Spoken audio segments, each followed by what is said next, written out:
Good day, sports fans, and welcome to Sports Desk with me, your host, RJ Nudds. Today we're going to be discussing the options facing the San Francisco 49ers as they enter the free agency period due to commence in the National Football League this coming week.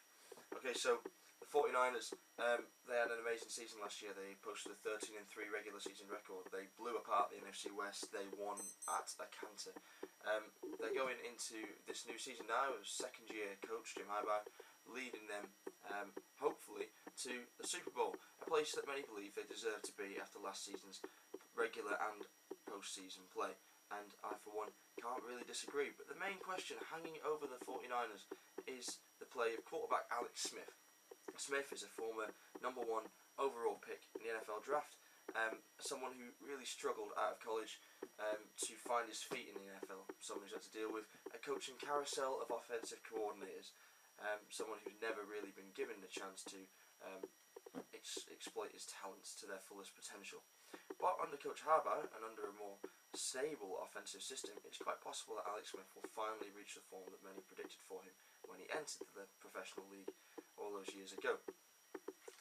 But do they hold on to him or do they trade him? Many believe that the 49ers are but a elite signal caller away from the Super Bowl victory. Peyton Manning is a possibility, but incredibly unlikely. Nobody has mentioned his name in the mix of quarterbacks, and really there haven't been any suitors identified as competitors to Smith, and most of the talk has been about whether or not they should hold on to Alex. I think they should. I think Alex Smith has proven himself to be not only an effective game manager, but an elite passer when required. I think the conservative style of play employed by Coach Harbaugh really suits Smith and enables him to stay in the pocket for long periods of time and to use his legs when necessary, as we saw against the Saints in the NFC divisional playoff round. Alex Smith can run, and when he does that, he looks like one of the great 49ers quarterbacks of old, Steve Young, Joe Montana even. Maybe that might be going a little bit too far, but if the 49ers continue to play at this level and Alex continues to make so few mistakes, which was really what typified his game last year, then there's every chance that the 49ers will be in the Super Bowl. And if they can maintain the composure that they showed throughout the regular season, then there's no reason why they can't win it. Okay, so what's next? Defense. Superb. There's really nothing at all wrong with this defense. The 49ers sending that onto the field every Sunday. Patrick Willis is one of the greatest middle linebackers to ever play the game, let alone active players. His maturity and his consistency are really keys to holding that 49ers defense together and continuing their success from last year. Alex Smith did very well behind a good running game and a host of short yardage plays, tight game management, and if we were to give that man an elite receiver, then we might see his numbers start to leap up to the elite echelon themselves. This was one of the things that Smith really lacked. It was never more apparent than in the NFC Championship game against the Giants, when I believe only one pass was caught by a receiver, which is truly disgusting. And even when playing that kind of awful wide play, the 49ers were 2 freak fumbles away from a position in the Super Bowl. So, who is the prime choice for receiver to help Alex Smith really make the leap from shall we say, Trent Dilfer-esque game manager to Peyton Manning's super passer? Well, my choice would probably be Vincent Jackson from the San Diego Chargers, if the 49ers can pay the man. It doesn't look likely that San Diego are going to be able to hold on to Jackson, given the contract demands and the price that a man of his talents can really command. Or, an even better bet, might be Marcus Colston from the New Orleans Saints.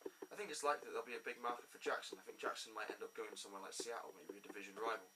Maybe even St. Louis if they lose Brandon Lloyd, which looks ever more likely. But Colston is a dark horse for this role, namely because nobody's quite sure if he wants to leave the Saints. Why would you?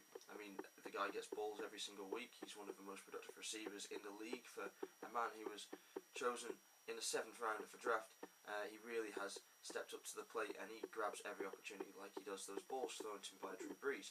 But therein lies the problem. Drew Brees is without a doubt one of the greatest passers that's ever played the game. This year he eclipsed Dan Marino's long-standing season yardage passing record, and is throwing for 4,000 yards regularly without batting an eyelid. The problem is, Breeze wants to get paid. Breeze believes that he's worth an awful lot more money than the Saints are offering him, despite them being willing to tag him with a franchise tag, which would guarantee him tens of millions for 1 season of play. But I think Breeze wants to work out a long-term contract, and so far the Saints aren't playing ball, and Breeze is refusing to sign his his franchise tag tender. And if he continues to hold out, if he is traded, who's going to throw the ball to Marcus Colston? If Breeze goes, the Saints are going to collapse, because they're enduring a lot of pressure from the league officials after Greg Williams' bounty defence has been exposed this week, and Williams himself, who was defensive coordinator for the Saints throughout their Super Bowl winning season, is being grilled by the commissioner, likely as we speak. So the Saints are really poised to collapse. It's a terrible shame, given they're such an attractive team, a team that many hold dear to their hearts after the devastation of Katrina. The Saints really put the city on their shoulders and, carried them to recovery. So Marcus Colston, he could be willing to jump ship and head to the Bay Area. Okay, so what's the summary? Good news. 49ers, they're going to be in the playoffs again. There's no way that Coach Harbaugh is going to let them slide after last year's progress. They're going to, I think, get a lot of competition from the Cardinals this year, especially if the Cardinals land Peyton Manning. If the Cardinals do manage to secure the big money signing, expect to see 2 teams come out of the NFC West for the first time in a very, very long time. Okay, that's all on the 49ers. Next up, we've got Seattle Seahawks. I'll see you then.